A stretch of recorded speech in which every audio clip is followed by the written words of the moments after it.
Assalamualaikum warahmatullahi wabarakatuh.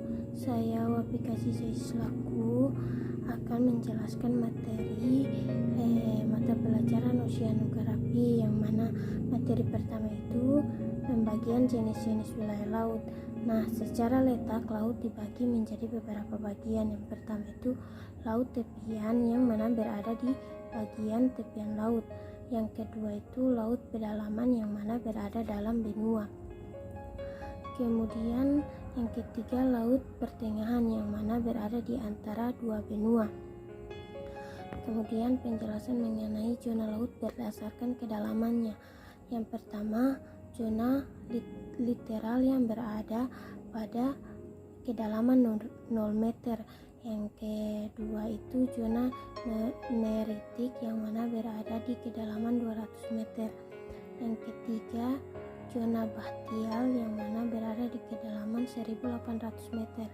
Yang keempat itu zona abisal, yang mana berada di lebih dari 1800 meter. Yang kelima juga ada juga yang kelima itu zona hadal, yang mana berada di kedalaman 5000 meter.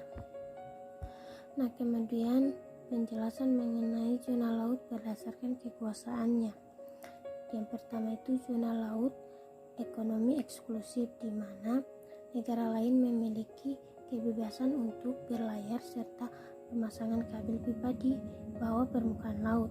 Yang kedua, zona laut teritorial, yang dimana negara lain dapat melakukan sebuah pelayaran di wilayah laut teritorial atas izin dari pemerintah Indonesia.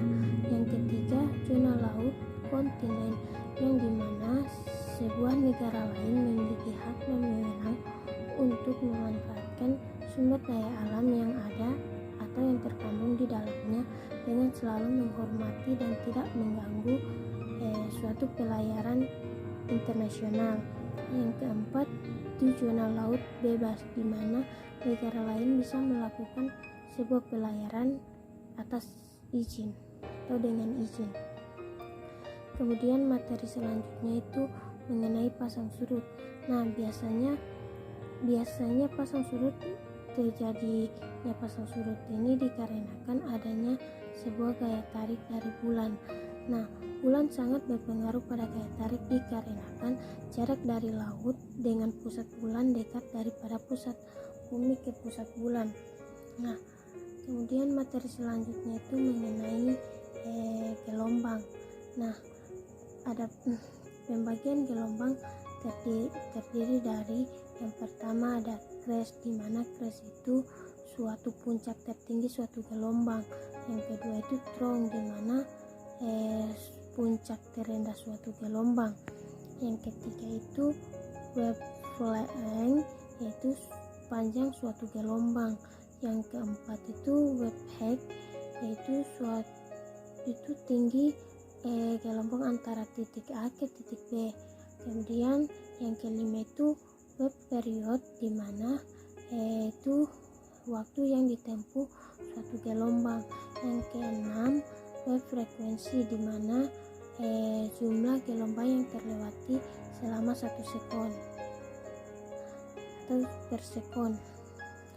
Kemudian penjelasan mengenai beberapa gelombang. Yang pertama itu wave crowding.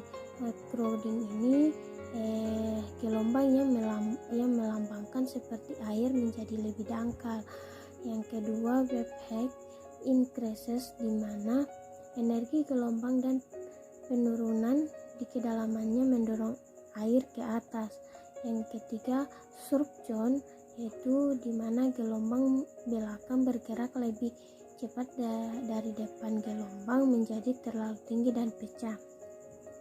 Kemudian breaker tips itu atau jenis pemutus. Yang pertama itu spilling breakers. Nah, spilling breakers ini yaitu ketika suatu gelombang bertemu dengan dasar yang landai, terjadi sebuah pecahan gelombang yang bergelembung atau berbuih. Kemudian yang kedua itu flowing breakers, di mana ketika suatu gelombang yang agak besar biasanya itu berada di berada pada dataran yang sangat curam, sehingga terjadinya suatu gelombang itu pecah. Kemudian surfing breakers, di mana ketika suatu gelombang bertemu dengan morfologi pantai yang sangat curam, otomatis gelombang itu akan pecah.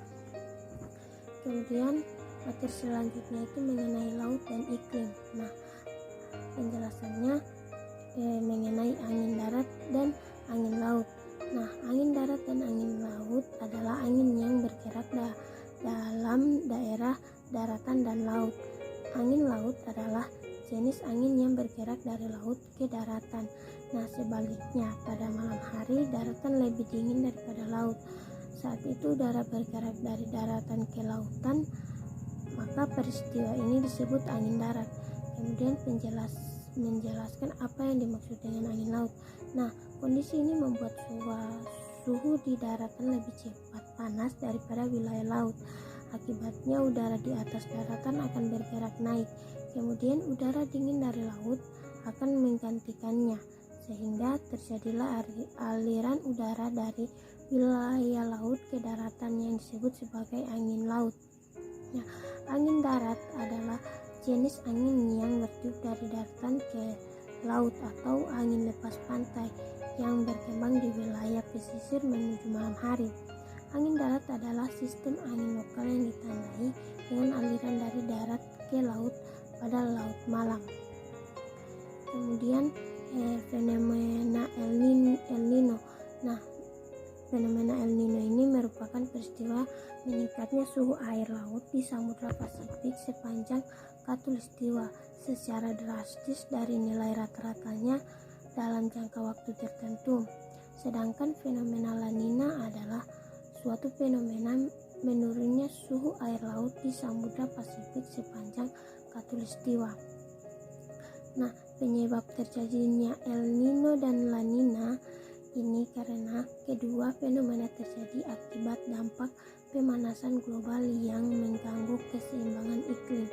Beberapa faktor yang menyebabkan fenomena ini yaitu adanya anomali suhu di perairan Samudra Pasifik, kemudian melemahnya angin pasat atau trade winds. Baiklah, itulah materi singkat mata pelajaran oceanografi yang bisa saya jelaskan. Wabillahi taufiq wal hidayah. Assalamualaikum warahmatullahi wabarakatuh.